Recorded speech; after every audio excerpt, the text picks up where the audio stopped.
How's it going, people? Simon Slava here, and it is Monday, which is update day. So, yesterday I checked up the BTS for October, and here we go, here's the first update, and as you can see, it's Smart Familiars.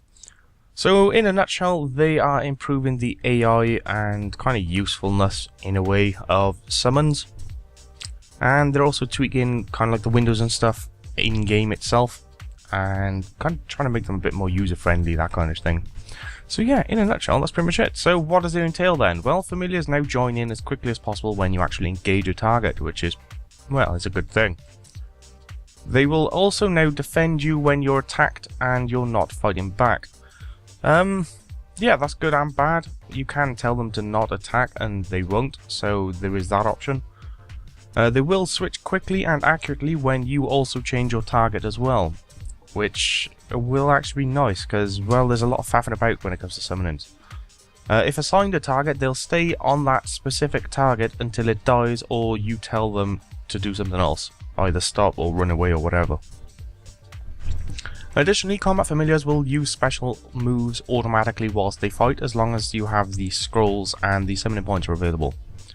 Additionally, you can store up to 500 special move scrolls on your summon, and it'll use them out of there before it uses the ones in your inventory if you have them in your inventory as well. On top of that, if the familiar dies with these scrolls on it, the scrolls will automatically go straight to your inventory unless it's full, in which case it'll go onto the ground.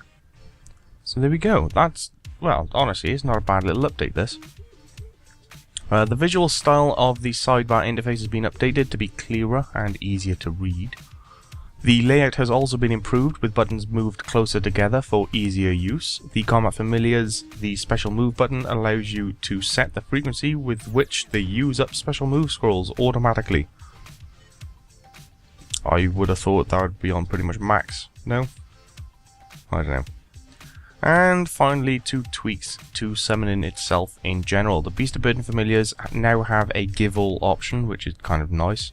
Using a small obelisk will now heal damaged familiars, and protect from summoning prey now halves damage dealt by familiars in PvP. So yeah, there is that. Kind of little miscellaneous stuff. The wardrobe interface has been tidied and tweaked and streamlined once more.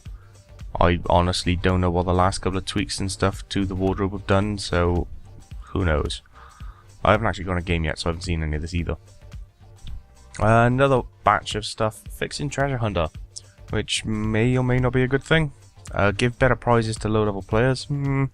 Remove certain undesirable prizes. Yeah, can't complain. Manage Treasure Hunter's impact on economy.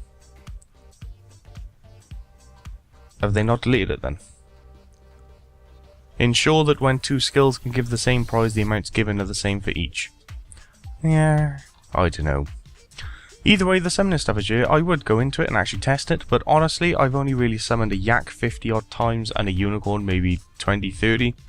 That's my entire usage of summoning. I don't use it, except for when I need a yak for boss fights. If I have a boss.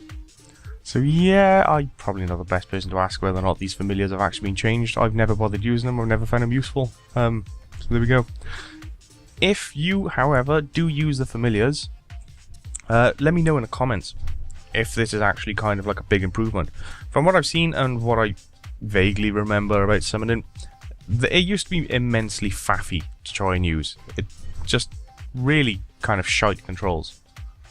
And the familiars kind of did whatever they wanted. The AI was kind of dumb, and they were weak as well, although they've buffed them and everything since I last used an actual combat familiar. So yeah, let me know in the comments if this is actually quite a massive improvement or if it's just something or nothing. That'd be nice to know.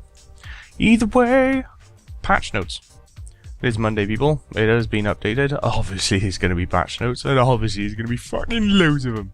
Yeah, there's quite a few, I'm not going to lie. It does go on for a little while. So here we go then. Let's get into it, shall we?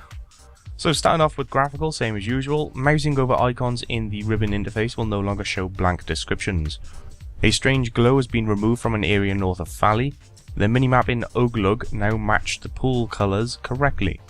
Cave crawlers will no longer stretch whilst walking. There is now more water supplying the small waterfall in Bactorian Falls. Players no longer stand up during the pipe squeeze in the Werewolf Agility course. probably a good thing. The vampire bat animation for its special move has also been fixed. The grappling animation has been updated. Wow, I haven't used one of those in God knows how long. The animation when harvesting from an enriched divination spring has been updated to stop memories from appearing out of the surrounding floor. Risk no longer plays an idle animation during combat. Players no longer go up a level when opening the doors to the Clan Citadel Keep in HTML5. Equipped weapons are now sheathed when performing the Sneaky Bunny emote. Because that's important. I didn't even know there was this thing called a Sneaky Bunny emote. The bloom effect on the fairy ring next to the Polyport dungeon has been corrected. Forgotten Rangers in Daemonheim no longer have an incorrect attack animation. Tree shadows at the Grand Exchange are no longer patchy. Some height mapping issues in the canvas area have been fixed. There we go. That is the graphical bits.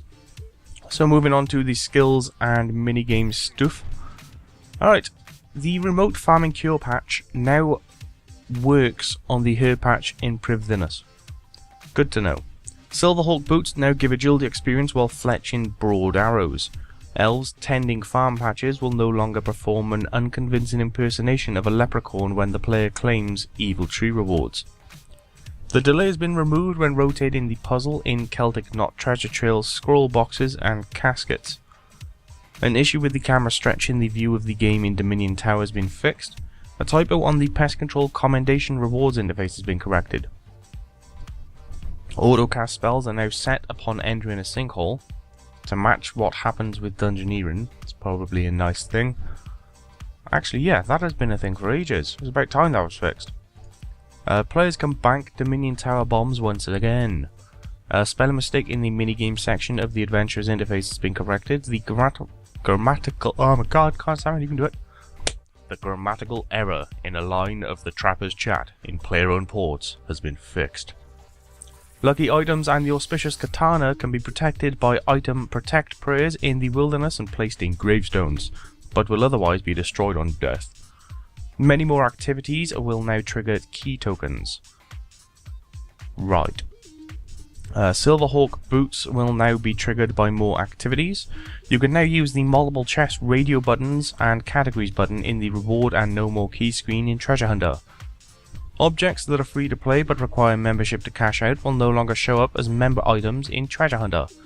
Silverhawk feathers, magic notepaper and spring cleaner springs now ask for confirmation before they are discarded in Treasure Hunter. The prize you have won has been added to the message when you claim something in Treasure Hunter. Yeah. Moving on to quests and achievements then. During the Troll Romance quest, Dunstan no longer greets the player too many times. Azanadra will now recommend having the correct combat level for the Fate of the Gods quest. An issue with penguins sometimes not appearing when Larry and the player are in the snowy bird hide during the Cold War quest has been fixed. Yeah, that's kind of important. That's been broken for a while if I remember rightly. Because I had it when I did the quest guide. So yeah, however long ago I did that, that's fucking, what, half a year? Probably? Yeah, that's been broken. Miscellaneous stuff. The autocast spell selection highlight box has been returned to the spellbooks. Hand cannons once again have a chance to explode when used. Lovely. Agile armor is now classed as hybrid gear. Attacking another player with no ammo or runes no longer forces the opposing player into combat. Really? That's a thing? A few force walk tiles in Lumbridge Cabbage Field have been removed. A force walk tile has been removed from the Faldor clan camp area. Burying Bones and Strong Arm Burial activated will no longer mention... What? Burying Bones with Strong Arm Burial activated will no longer mentions burying bones in the chat window. The name of stairs in Maya Ditch has been corrected. Silver and golden precision bracelets have had their stats updated. Pressing the map shortcut key, defaulted to M, will now also close maps as well as open them. The Lucky Dragon two-handed sword now possesses the same spec attack as the regular counterpart. No, I got one of those. And then again, I didn't even know it was different from the regular one. I don't use it. No loss. A spelling mistake with Islin's dialogue about Clan Gadan has been fixed. Players with more than 2.147 billion elemental runes in their inventory via the combination of elemental and combination runes can now cast spells correctly. Really? You couldn't cast spells correctly if you had that. It's a bit fucking extreme. Now, who gave that information? That's what I want to know. Who carries 2.2 billion elemental runes via a combination of regular element and combination runes? Crazy people. That's what. Split private chat will now hide correctly when the chat box is minimized in legacy mode. Smoke Tendrils is now correctly listed as a member's ability in the Magic Skill Advanced Guide. It is no longer possible to take loot from Araxi and roll for a pet at the same time. An issue where it is possible to avoid taking damage in the darkness in the third path of Araxor fight has been fixed. Araxor is now much more likely to be in the player's favoured stance when setting up an instance fight. A couple of clan recruitment links from in-game to the forums have been fixed. The error message that appears when a player tries to select a reserved display name has been corrected. Empty action bars will no longer show orange numbers when logged in, or logging in even. Selecting follower details whilst the layout is locked will now open or close the follower interface. Ninja fixes! Hopefully there's something nice. The wave counter in the fight caves and fight kiln will now stay on the screen for the entire duration of the fight. Something or nothing, fair enough. After many years of guarding the gate east of Varrock so that only workmen can pass through, the museum guard is now allowing adventurers to do so too. Good. A Fuse Slayer helmet will now tell the player how many charges remain after teleporting, and purchase items within the Daemonheim reward store are now easier to identify. And last but not least, we've got the HTML5 engine and the regular engine fixes. Iron Man quick chat icons have been fixed. Right click menu should no longer be left behind after the interface was connected to is closed. And HTML5, the client will no longer crash when you encounter a skybox. So, whenever you hover over anything. Oh, look it. Either way, people, it's Monday. I'm still kind of monged out from yesterday and in a weird mood. There we go. Those are your patch notes and the update for today, Smart Familiars. So yeah, let me know how good this actually is, the familiar thing. A familiar is even worth using, honestly. I mean, I don't know anyone who does. Is that a thing now? Besides the yak? Really?